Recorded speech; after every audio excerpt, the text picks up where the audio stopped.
कि भारी संख्या में आपके पीछे मतदाता दिखाई दे रहे हैं, भारी संख्या में लोग दिखाई दे रहे हैं। दिन ढल चुका है, दोपहर हो गई है, लेकिन अभी भी लोगों के अंदर उत्साह देखने को मिल रहा है। लगभग कितनी संख्या में मतदाता मतदान करने पहुंच रहे हैं और क्या कुछ खास उनके मुद्दे हैं जिनको लेकर के वो मतदान कर रहे हैं।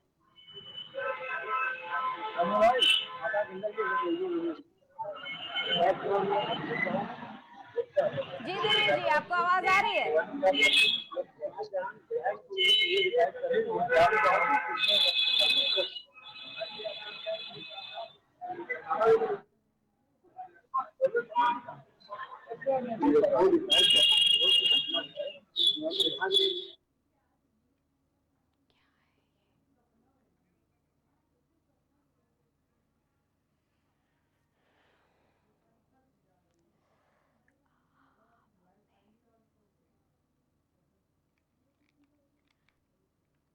तो बांदा लोकसभा सीट की अगर हम बात करें तो बांदा में भी चुनाव इस बार बेहद कड़े मुकाबले वाला देखा जा रहा है, क्योंकि इस बार भी भारतीय जनता पार्टी ने तीसरी बार चुनावी मैदान में आरके सिंह पटेल को उतारा है। यानी कि हम हैट्रिक की जिस हैट्रिक की बात कर रहे थे, उस हैट्रिक को लगाने के लिए, भरोसा दिखाने के लिए भारतीय जनता पार्टी ने अपने उन्हीं उम्मीदवार को चुना है जो इन सीटों से 2 बार जीत दर्ज कर चुके हैं। आपको बता दें, बांदा में मुख्य चुनावी मुकाबला तीसरी बार चुनाव लड़ रहे आरके सिंह पटेल और समाजवादी पार्टी की कृष्णा देवी पटेल के बीच है। कृष्णा देवी पटेल कड़ा मुकाबला करते हुए आरके सिंह पटेल को टक्कर दे रही हैं, क्योंकि ये भी पुरानी खिलाड़ी रह चुके हैं इस मैच के। और इस सीट से आपको बता दें, लोकसभा जीत की हैट्रिक पर नजर गड़ाए विनोद कुमार सोनकर का मुकाबला कौशाम्बी सीट पर सपा नेता इंद्रजीत सिंह सरोज के बेटे पुष्पेंद्र सरोज से है। एक तरफ जहां भारतीय जनता पार्टी ने कैसरगंज लोकसभा सीट से ब्रजभूषण शरण सिंह के बेटे पर भरोसा दिखाया, वहीं तीसरी बार वहां पर हैट्रिक लगाने की तैयारी की जा रही है। जिसके बाद अब कौशाम्बी सीट की हम बात कर रहे हैं, कौशाम्बी सीट पर भी सपा नेता ने तीसरी बार हैट्रिक लगाने के लिए और मुकाबले में टक्कर देने के लिए इंद्रजीत सरोज ने अपने बेटे पुष्पेंद्र सरोज पर भरोसा दिखाया है, जिनको सपा ने टिकट दिया है। और भारतीय जनता पार्टी के विनोद कुमार सोनकर को मुकाबला देने के लिए पुष्पेंद्र सरोज पर भरोसा दिखाया है। वहीं स्टार नेताओं की अगर बात की जाए, जिन्होंने चुनाव के कुछ दिन पहले से ही जमकर जी तोड़ मेहनत की, जमकर चुनाव प्रचार प्रसार किया।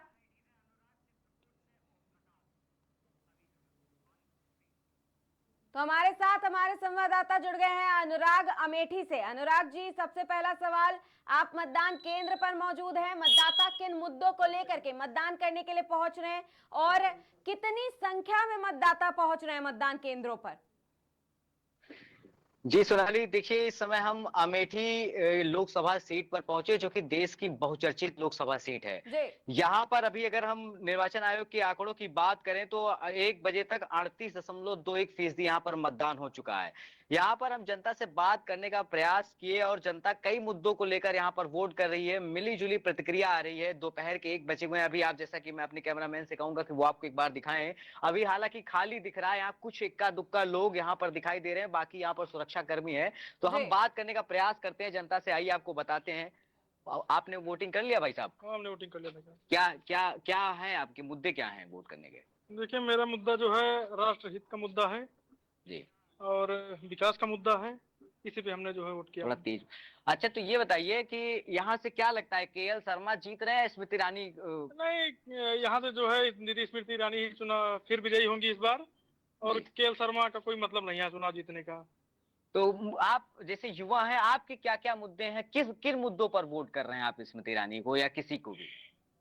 मेरा मुद्दा ये है कि दीदी जो है हर महीने लगभग आती रहती है क्षेत्र में, जी। और लोगों के सुख दुख में कोई भी सरकारी काम हुआ, कुल मिलाकर हम अपनी बातों को डायरेक्ट सांसद महोदय से कह सकते हैं। हमने यही मुद्दे के साथ जो है अपना वोट राष्ट्रहित में किया। अनुराग, एक सवाल और अच्छा, कर लीजिए कि 20 तो सालों अभी तक तो राज्य में रही थी, 20 सालों तक अमेठी पे शासन किया है कांग्रेस ने, और 20 सालों पर शासन करने के बाद भी क्या कोई ऐसा काम नहीं किया जिससे वहां की जनता खुश हो? जैसा कि अभी आपसे बातचीत कर रहे मतदाता ने कहा कि उन्हें भरोसा इसलिए है क्योंकि हमेशा ही दीदी आती रहती हैं और दौरा करती रहती हैं। तो क्या 20 सालों में कोई नहीं आया जो हालचाल पूछ सके, न विकास के काम किए गए?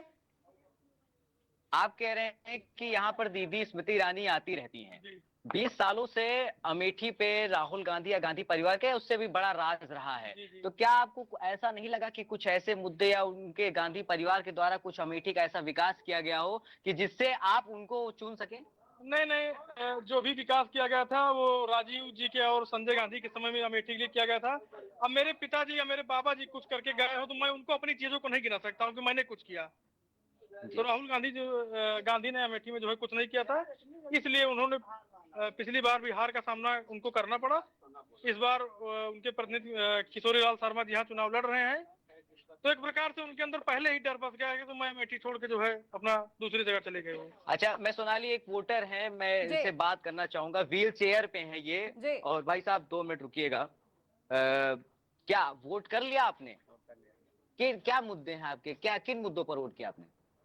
अब अपने मन से किए। नहीं, कुछ तो मुद्दे होंगे आपके कि क्या है, विकास है, शिक्षा है, रोजगार है, क्या किन मुद्दे पे आपने वोट किया? विकास के लिए किए। विकास के लिए वोट किया है। क्या लगता है यहाँ से कौन जीत रहा है? जीत रहे हैं कमल वाले। कमल वाले जीत रहे हैं, खुलेआम आप बोल रहे हैं। हम खुलेआम बोल रहे हैं। तो देख रही है जैसे कि सोनाली, अनुराग, एक हालांकि सवाल और भीड़ पूछ तो यहाँ पर नहीं है। लीजिए, स्पेशल मतदाता है अनुराग, एक सवाल ये भी है कि इनके लिए क्या कुछ सुरक्षा व्यवस्था के इंतजाम किए गए? क्या कुछ स्पेशल व्यवस्थाएं की गई? जो ऐसे लोग आते हैं उनके लिए कुछ स्पेशल लोग आते हैं, उनके लिए कुछ व्यवस्थाएं की गई हैं अलग से जो देखने को मिला हो मतदाता को? जैसे कि आप जो है इस स्थिति में हैं, तो क्या आपके लिए यहाँ पर सुरक्षा कर्मियों के द्वारा या यहाँ के व्यवस्थापकों के द्वारा कुछ इंतजाम किए गए हैं जिससे आप लोग यहाँ पे आ जाएं? व्हील चेयर किसकी तरफ से मंगाई गई है? व्हील चेयर तो यही स्कूल से मिला है। अच्छा, ये स्कूल से मिला है। और आपको आने के लिए, ले जाने के लिए कैसे आप आए हुए यहाँ पे? बाइक से आए हैं। तो क्या किसकी तरफ से व्यवस्था की जा रही है? खुद से कर रहे हैं या लोग, पार्टियों के लोग या कार्यकर्ता कर रहे हैं? कार्यकर्ता कर रहे हैं। तो जैसा कि आप देख रही हैं सोनाली, कार्यकर्ताओं की तरफ से हर तरीके से मदद की जा रही है। यहाँ पर पानी की भी व्यवस्था है, टेंट लगे हुए हैं, लेकिन फिर भी भीड़ जिस तरीके से दिखनी चाहिए वो अभी फिलहाल दोपहर में दिखती हुई नजर नहीं आ रही है। जी अनुराग, अगर समीकरण की बात करें और वहां अमेठी सीट की अगर हम बात करें तो यहाँ से पिछले 20 वर्षों से कांग्रेस रही है, कांग्रेस का गढ़ कही जाती है। लेकिन इस बार स्मृति ईरानी ने 2019 में यहाँ जीत काबिज की, उसके बाद राहुल गांधी वापस लौट करके नहीं है। क्या वाकई में स्मृति ईरानी का वहां इतना बोलबाला देखने को मिलता है जिसके कारण राहुल गांधी वापस से अमेठी चुनाव लड़ने के लिए नहीं है? देखिए सोनाली, मैं आपसे कहना चाहूंगा कि आज जिन 49 सीटों पर चुनाव हो रहे हैं, अमेठी उसमें से और रायबरेली सबसे बहुचर्चित सीट है। ठीक है, ये सबसे हॉट सीट कही जाती है। यहाँ पर जो मामला होता है वो एक तरफा होता है, लेकिन जब हम घूमकर यहाँ पर जनता से प्रतिक्रिया लेने का प्रयास किए तो जनता ने मिली जुली प्रतिक्रिया दी। लेकिन जो जनता जिसकी तरफ है वो खुलकर उनकी तरफ है और खुलकर वो बोल रहे हैं, कैमरे पे माइक पे गुरेज नहीं कर रहे हैं वो बोलने से। लेकिन उनको कहीं न कहीं दुख है कि राहुल गांधी जब हारे तो वो अमेठी की तरफ पलट कर नहीं देखे। और स्मृति ईरानी 2014 में हारी थी, लेकिन वो लगातार अमेठी की जनता से जुड़ी रही, यहाँ के लोगों के मुद्दों को उठाती रही। इसलिए शायद 2019 में जनता ने उनको सत्ता पर बैठाया। और शायद ऐसा लगता है क्योंकि लड़ाई देकर जब राहुल गांधी यहाँ से अमेठी छोड़कर जाते हैं तो एक कार्यकर्ताओं के मन में भी एक निराशा होती है कि किस तरीके से राहुल गांधी यहाँ से चले गए हैं। मतलब उनको खुद विश्वास नहीं है अमेठी की जनता के ऊपर। तो जनता में इस बात को लेकर भी रोष तो है, रोज देखने को मिल रहा है। कहीं ना कहीं यही कारण है कि राहुल गांधी से जनता नाराज है, और राहुल गांधी के वापस ना आने का भी कहीं ना कहीं यही कारण है कि वो पहले से ही जानते हैं कि एक बार भी अमेठी लौट करके नहीं आए चुनाव हारने के बाद, और जनता इस बार उन्हें जवाब जरूर देगी इस चीज का। तो अनुराग, हमसे जुड़ने के लिए और ये तमाम जानकारी साझा करने के लिए आपका बहुत बहुत धन्यवाद। धन्यवाद। धन्यवाद सोनाली। तो अभी आपने अमेठी सीट से और अमेठी सीट पर चुनाव के दौरान कितनी कुछ तैयारियां की गई है, मतदाता किन मुद्दों को लेकर के मतदान कर रहे हैं।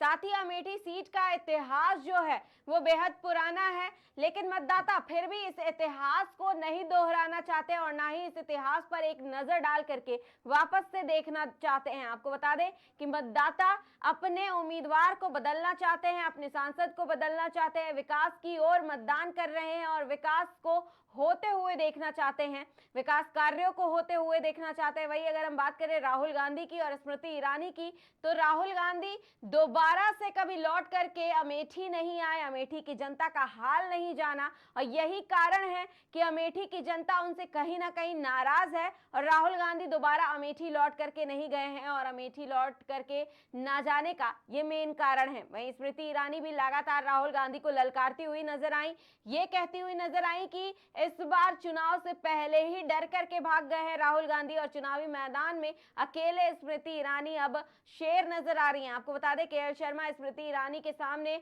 अमेठी से चुनाव लड़ रहे हैं। कांग्रेस की तरफ से के.एल. शर्मा चुनावी मैदान में है और के.एल. शर्मा पर कांग्रेस से भरोसा दिखाया। देखना यह है कि अमेठी की जनता क्या वाकई में स्मृति ईरानी पर इस बार भी भरोसा दिखाती है, दूसरी बार उन्हें सांसद बनाती है और क्या देश की जनता और अमेठी की जनता तीसरी बार हैट्रिक लगाने में मदद करेगी। 4 जून को यह भी साफ हो जाएगा और पता चल जाएगा कि देश का अगला प्रधानमंत्री कौन बनेगा। वहीं अमेठी सीट किसके खाते में जाने वाली है। फिलहाल के लिए बस इतना ही। चुनाव के हर एक अपडेट पर हमारी नजर रहेगी। तब तक के लिए देखते रहिए KKT न्यूज।